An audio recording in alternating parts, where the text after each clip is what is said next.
শুভ সকালে বন্ধুরা, সবাই কেমন আছে? তো আশা করি সবাই অনেক অনেক ভালো আছো, আর তোমাদের ভালোবাসায় আমিও ভালো আছি। ভালো বলতে গরমে যেরকম আর কি থাকে সবাই সেরকমই আছি। তো এখন বাজে 5:45 আর আমি চলে এসেছি রান্না করতে। বাকি সমস্ত সব কাজ সেরে চলে এসেছি।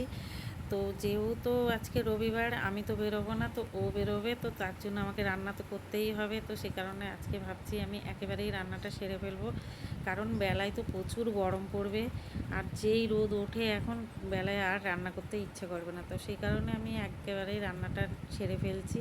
তো আজকে রান্না করব চিকেন, আর চিকেনের জন্য আলুটা ভেজে তুলে নিলাম। আর এখানে দেখো তেলে তেজপাতা দারচিনি ফোড়ন দিয়ে পেঁয়াজটা ভেজে নিলাম। আর এখানে এই যে দেখো মাংস কিন্তু আমি ম্যারিনেট করে রেখে দিয়েছি।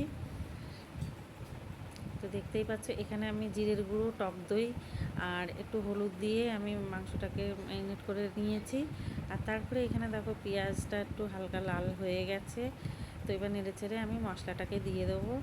আর এই যে দেখো মশলা দিয়ে দিয়েছি, তারপরে উপর থেকে দিলাম কাশ্মীরি লঙ্কার গুঁড়ো আর হলুদ, আর একটু দিলাম জিরের গুঁড়ো দিয়ে এবার ভালো করে কষিয়ে নেবো।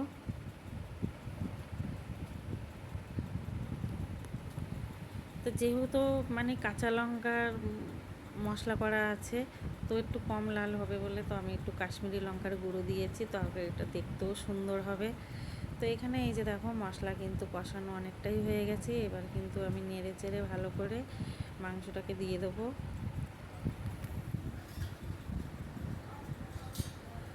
তো এই যে দেখো মাংস দিয়ে দিলাম। আর আমরা বাঙালি, তো বাংলা ভাষা বলতে বলতে আমাদের কিন্তু ওই চিকেন ফিকেন আসে না, আমাদের মাংসটাই আসে। আর তারপরে পাশে দেখো আমি ডাল রান্না করছি। তো ডালের জন্য এই যে ফোড়ন দেব। তো পেঁয়াজ আর শুকনো লঙ্কা ফোড়ন দিয়ে দিলাম, কারণ আম ছিল না ঘরে, তো সেই কারণে ভাবলাম পেঁয়াজ ডাল করি ধনে পাতা দিয়ে, আর তাই করে নিলাম। আর তারপরে দেখো এখানে চা বসিয়ে দিয়েছি। আর এইদিকে মাংসও কিন্তু অনেকটা কষানো হয়ে গেছে, আর মাংসর থেকে দেখো কতটা জল ছেড়ে দিয়েছে। ম্যারিনেট করে রেখেছি, তারপরেও দেখো কতটা জল ছেড়েছে।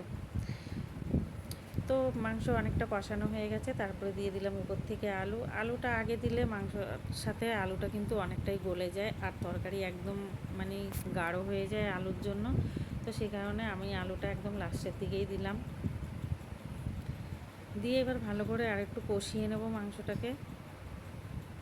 এখানে দেখো কষানো হয়ে গেছে, এবার আমি জল দিয়ে দিলাম। আর জল দিয়ে ভালো করে নেড়ে চেড়ে দেবো একটু, আর দিয়ে এই যে দেখো ঢাকা দিয়ে দিয়েছি।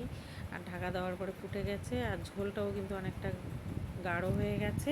আর তারপরে উপর থেকে দিয়ে দেবো একটু গরম মশলা। তো গরম মশলা দেওয়ার পরে দেখো পুরোপুরি কমপ্লিট রান্না মাংস। এবার ভালো করে আর একটু নেড়ে চেড়ে তারপরে মাংসটাকে নামিয়ে নেব। তো হয়ে গেল মাংস রান্না। আর তারপরে এখানে আবার লাস্টে সবাই শেষে করলাম একটুখানি শাক। তো ওই শাকও দেখো আমার হয়ে এসছে। তো সবাই ভালো থেকো, সুস্থ থেকো, সাবধানে থেকো। আর